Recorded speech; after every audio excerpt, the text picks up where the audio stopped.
Hello, hello, hello, hello.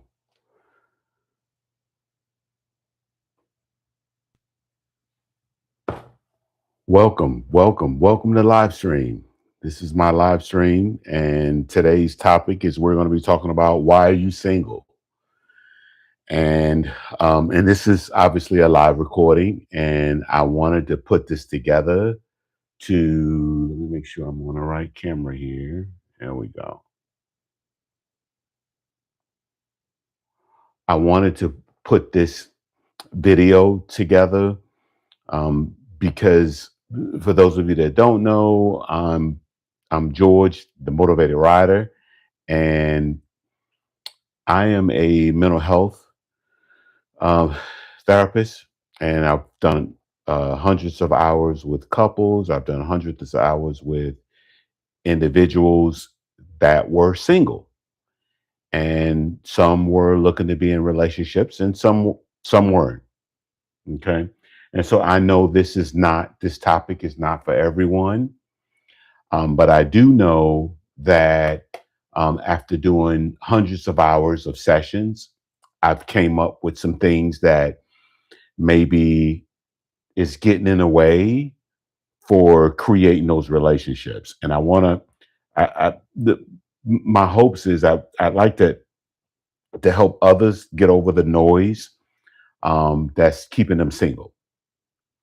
And so, and also I'm available for questions. So if you have questions, you can email me or you can live chat or you could a comment or something like that, and if someone wants to come on live we could coordinate that as well. So this is all new for me doing live streams, but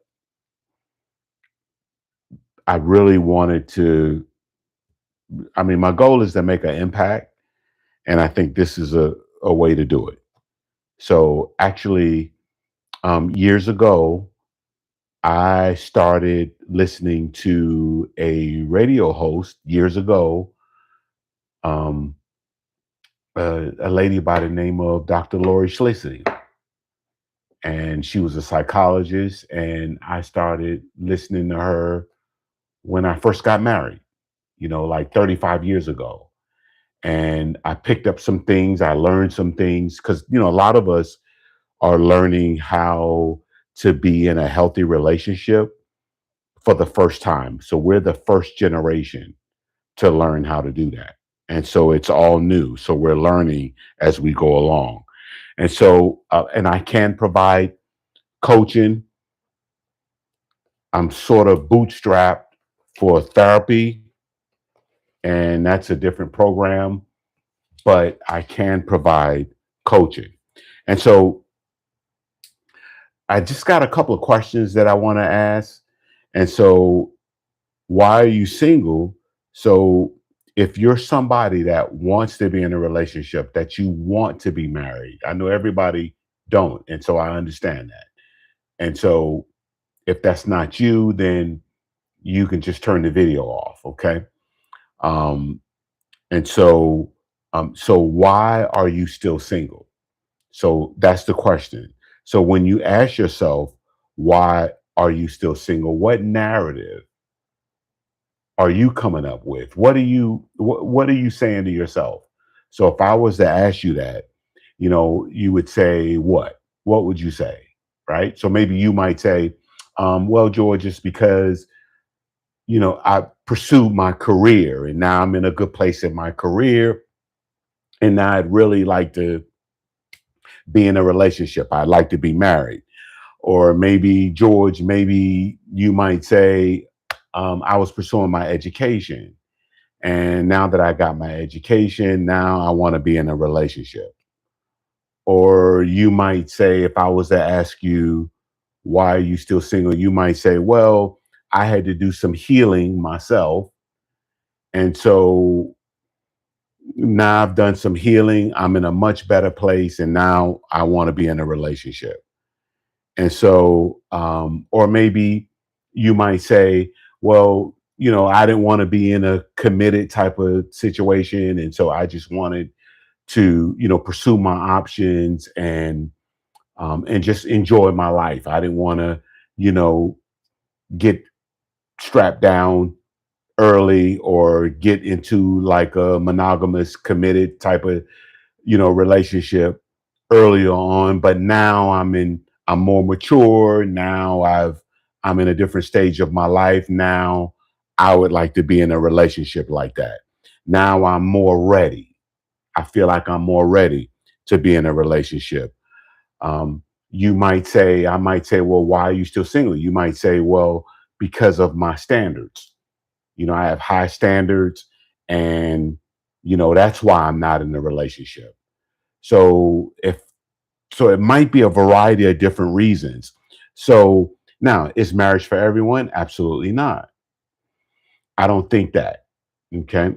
One thing I've learned from doing hundreds of um, couple therapy sessions, I've learned that what's good for one person is not good for someone else. What's good for one couple is not good for another couple. So each couple is unique. And so there is no model. Um, and a problem in one relationship may not be a problem in another relationship. So we know that marriage may not be for you. It may be for you to live your life as a single person, and not be in a monogamous, um, long term, committed, laborious relationship, right? So, so that, so when I ask you why are you single, what narrative are you playing in your head? What's the reason for it?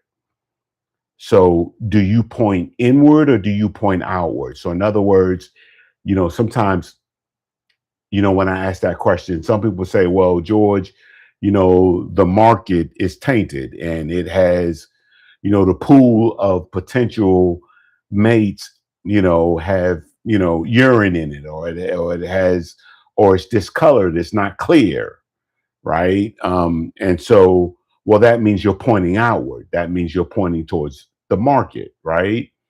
So, are you pointing outward? Or are you pointing inward, right? Because we know that some people are internalizers and some people are externalizers. So that kind of tells me a little bit about whether or not you're an internalizer or you're an externalizer. So do you point inward? So whose fault is it? Was this a conscious decision?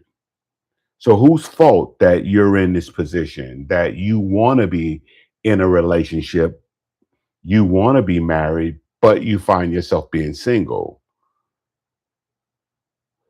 All right. So I've got some more questions I want to ask you. Okay.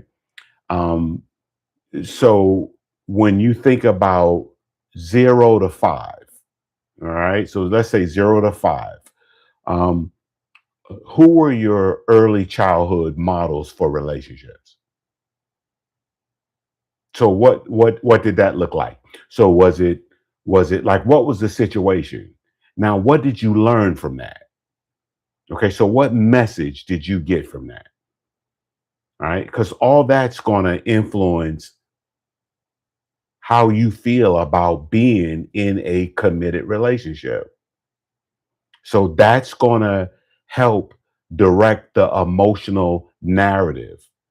All right. And um, so what did they teach you about being a wife? What did they teach you about being a husband? What's the role of a wife? What's the role of a husband? So what did you learn from that? So sometimes I have clients say to me, well, George, I didn't learn anything. They didn't teach me anything. Well, that's not true. They taught you something. I was working with a client, and, his dad worked out of town a lot and was gone for like 3, 4 months at a time. And so, I asked him, I said, well, what did your dad teach you about how to deal with difficulty in your relate and, in the difficulty between his mom and his dad? And he said, well, he didn't teach me anything. Well, he did teach you something. He taught you how to not be there. So um so even um if it's by commission or omission. So in other words, what they do or what they don't do, what they don't participate in. Okay. So sometimes people grow up in situations where the parents never argue. They've never heard their parents argue. And so, well, what does that mean? Can you have a healthy relationship if you never argue? Like what does that look like? And so, um, all right. So what were your early childhood parents? What did they teach you about a partner, about a wife, about a husband? Okay, now, is that something that you want? I've had clients that said, George, marriage is not for me because I don't want something that looks like what my parents look like, what my parents had, what my early um, childhood examples. I what they had is not what I want. Okay, so is this something that you want? And if so, why do you want it? What exactly are you seeing? Okay, because you could have two different siblings and they can see the same thing, and one might say, well, this is the reason why I want to be in a committed relationship, and the other one could encode, this is why I don't want to be in a committed relationship. So you could grow up in the same environment but emotionally encode different things. So is this something that you want? If so, then why? So now, what have others told you about yourself? So, one of the things that I realize is the benefit in being in a relationship is that it's a reflection of yourself. And so I remember working with a male client, and they said, well, I want to work through my trauma before I get into a relationship. And I totally understand that. But here's the thing, how do you work through your trauma by yourself, right? So how do you know if you're getting better? How do you know if you're improving? How do you know, well, that relationship is going to reflect that? So what have some of your previous relationships said about you? Have you ever asked? So what about your friend circle? What does your friend circle say about you? What I mean, like, what are you known for? Like when you were growing up, what did they call you? Like what were you known for? Right? Were you like the leader, or were you like the person that maybe didn't show up, or maybe you're the person that promised to show up but you didn't show up, or were you that person that stayed to the end? Were you loyal to a fault? Right? And so what are there any like nicknames that you were called when you were growing up? Like what that what is it, was it anything like that? Because what that does is it gives you some insight into who you are and how you show up. All right. And so what was the narrative? Um did your caregivers, what did they provide for you? Like what was the narrative of their relationship? One of the things that I learned is that as a parent, it helps me to organize my childhood narrative so I can help my children organize their childhood narrative. So what's the narrative around you being single? What's the narrative about relationships? What's the narrative around marriage? Okay. And so, um, so let's make a comparison about what you say you want and what your body says you want, because sometimes those could be two different things. So, like sometimes I may have somebody say, "Well, I want to be in a relationship. I want to meet people." And so I asked them, I said, "Well, do you go out much to meet people?" No, they don't go out much. Okay. So when you go out, do you smile? Do you have open posture? Or are you closed off? Um, do you have like a sad face or a worried face, when you go out? Because if you do, that's not inviting. So it doesn't say I'm available. It doesn't say I'm open, right? And sometimes I have, clients say, "Well, George, because of my trauma, I can't have an open posture." Okay. So what does that look like? All right. So what's the narrative around why you're single? And I know I've asked that already, but I want to ask it again. So what's the narrative around why you're single? Now,